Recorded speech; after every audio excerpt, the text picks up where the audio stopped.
Olá pessoal, então vamos dar continuidade, né, ao conteúdo, né, de fundamentos de programação.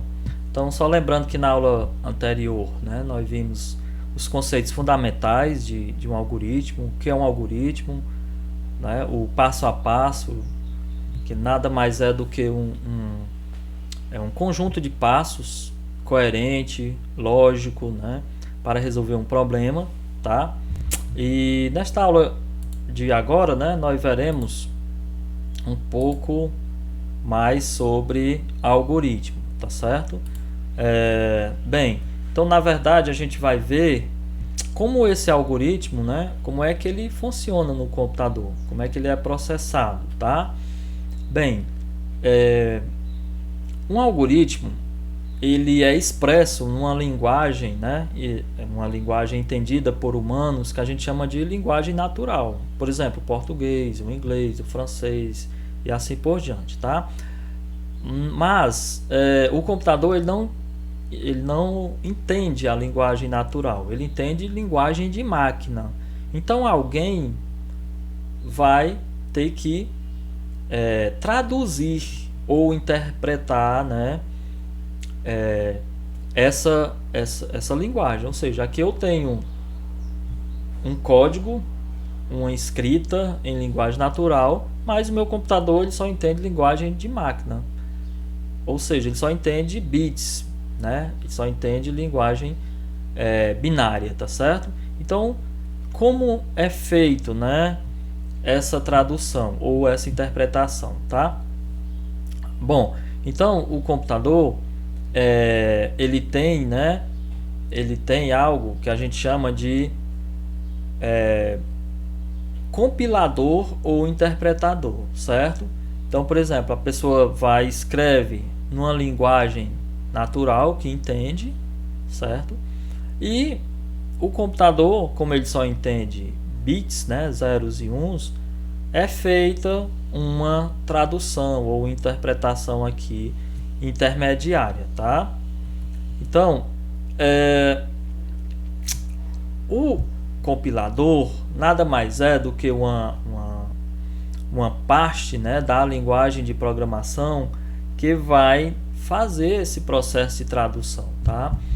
Então, eu tenho aqui a linguagem C, por exemplo, né? Na minha linguagem de programação C, existe um compilador C que vai traduzir o que está aqui na linguagem natural, certo? E vai traduzir numa linguagem que o computador vai entender, tá? Bom, vocês terão mais à frente uma disciplina chamada de compilador, então verão melhor, com mais detalhes, tá? Como isso acontece, certo? Então, o nosso objetivo aqui é só para você ter uma ideia mais simplista, né, de como esse processo acontece, tá? Então, o programa que é feito em linguagem que nós conhecemos, né, a linguagem natural, a gente chama de programa fonte. Esse programa fonte ele é escrito aonde? Numa linguagem, né, de programação, por exemplo, em um ambiente de desenvolvimento, tá? Então ele é compilado, ou seja, ele é traduzido e ele gera um outro programa em baixo nível, um programa que a máquina possa compreender, né? E esse programa ele é um programa chamado de executável, tá? Então a máquina vai executar esse programa de baixo nível.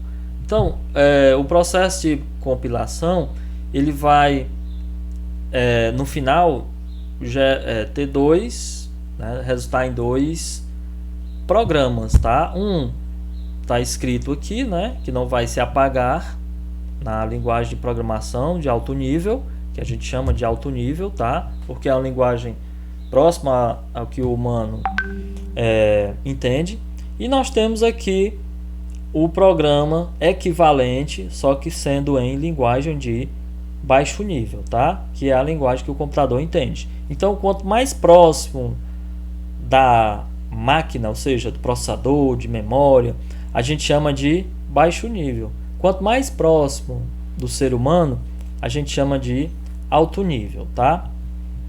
Bom, então o compilador nada mais é do que um programa que, a partir de um código escrito em uma linguagem, que é o código fonte, cria um programa semanticamente equivalente, porém é escrito em outra linguagem, que é o código objeto, ou de baixo nível, aquele código que vai ser executado na máquina, tá? Bom, a funcionalidade de um compilador. Antes de realizar a tradução, o compilador faz a checagem do código-fonte. Então, quem já programa, quem já implementou algum algoritmo em alguma linguagem, ou então até no Visual Alg, né? No Visual Alg, né, que ele vai testar o algoritmo, sabe que o compilador, a primeira coisa que ele faz é o que a gente chama de análise sintática, ou seja, saber se aquela escrita está de acordo com a sintaxe, né, daquele compilador, daquela linguagem, certo? Então ele vai fazer uma checagem do código. Então, para garantir que o mesmo está escrito de acordo com as regras gramaticais, tá? Por isso que chama também, aí daí o nome linguagem de programação, né? Por quê? Porque você tem que escrever seu código respeitando as regras de quê? Daquela ferramenta, que a gente chama de linguagem, né? Então, por isso que linguagem de computador, linguagem de programação, porque é a forma, né, do computador entender, né, essa comunicação, certo? Bom, existem 3 formas, né, de representação de um algoritmo, tá? As mais utilizadas são elas: descrição narrativa, fluxograma e pseudocódigo, ou velho Portugal, né? Que é um algoritmo escrito, né, em língua portuguesa, só que obedecendo algumas regras, tá? Formais, mas de fácil entendimento, tá certo? Bom, o que é uma descrição narrativa? Descrição narrativa de um algoritmo, ela vai utilizar uma linguagem natural, por exemplo, a língua portuguesa ou inglesa. A vantagem dela é que é uma língua natural e já é bem conhecida. A desvantagem, né? A língua natural pode ter interpretações diferentes, né? Ambiguidades. Então isso pode dificultar, né, a sua transcrição para o programa, tá? O programa do computador ele tem que ser o mais formal possível, né? Para não ter duplas interpretações, tá certo? Bom, vamos ver aqui um exemplo dessa descrição narrativa. Algoritmo para mostrar o resultado da multiplicação de 2 números. Então vou descrever. Por exemplo, primeiro passo, né? Receber os 2 números que serão utilizados. Depois, multiplicar os números. Depois, mostrar o resultado obtido da multiplicação. Então, eis um exemplo, né, de uma descrição narrativa, tá? De um algoritmo. Bom, já um fluxograma, ele é uma descrição de um algoritmo utilizando símbolos gráficos pré-definidos. A vantagem é que o entendimento de elementos gráficos é bem mais fácil que o entendimento de textos, né? Por quê? Porque ele já evita muitas ambiguidades, tá?